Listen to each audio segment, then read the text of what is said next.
mozgóképek után állóképek következnek.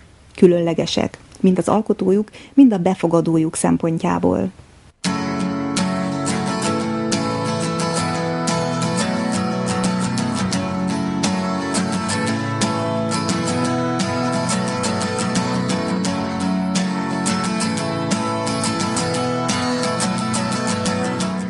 Az Őrsvezértéri bevásárlóközpontban május 9-én nyitotta meg kapuit Gyüre László képzőművész rendhagyó tárlata Kézzellátók címmel.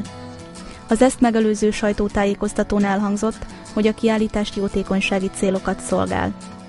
A tárlatból származó bevételt a hátrányos körülmények között élő vakemberek javára fordítják, hogy a jelenlegi életüket segítse és megkönnyíthesse.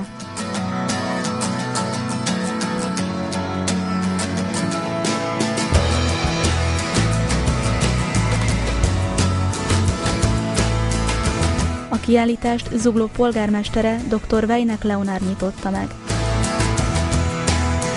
Úgy gondolom, hogy mi, akik úgynevezett látóknak tartjuk magunkat, megirigyelhetnénk azokat a képességeket, és azt a világhoz való hozzáállást, azt a világlátást a szószoros értelmében, amelyekkel az úgynevezett látássérültek rendelkeznek, akik szemük helyett a szívükkel látnak és néznek.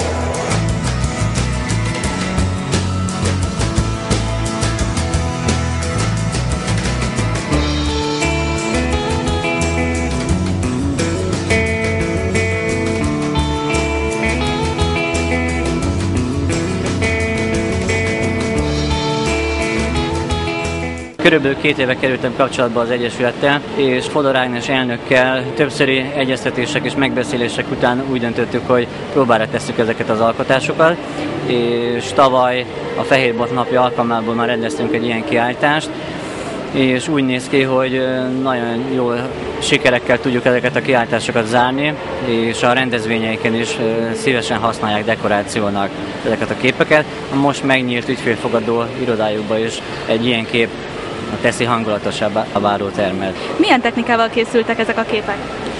Ezekhez a képeknek az elkészítéséhez különböző szerves anyagokat használok, főleg papír, textil, és olyan anyagok is fölkerülnek a képre, amit általában a képzőművészek nem szoktak alkalmazni, ilyenek a termések és a magvak is. És ezáltal a képnek a felülete erőteljesen plastikussá válik, és túlnyomó részben maga a képeknek az izgalmát, a sík és a plastikus felületek játéka adja meg. Ilyen stílusban dolgozok már, amióta elkezdtem a képzőművészettel foglalkozni.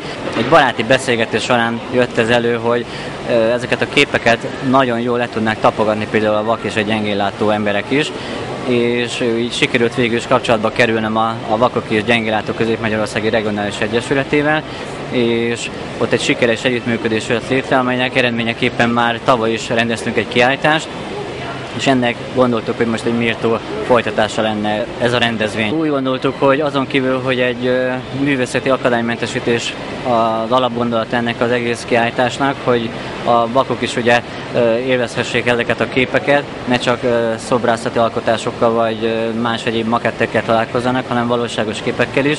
Azon kívül a másik fontos alapgondolat a rendezvénynek, hogy a bevételből származó összeget szeretném felajánlani a Vakok és Gyengénlátók Egyesületének, hogy a hátrányos helyzetű vakgyerekeket és felnőtteket támogassák.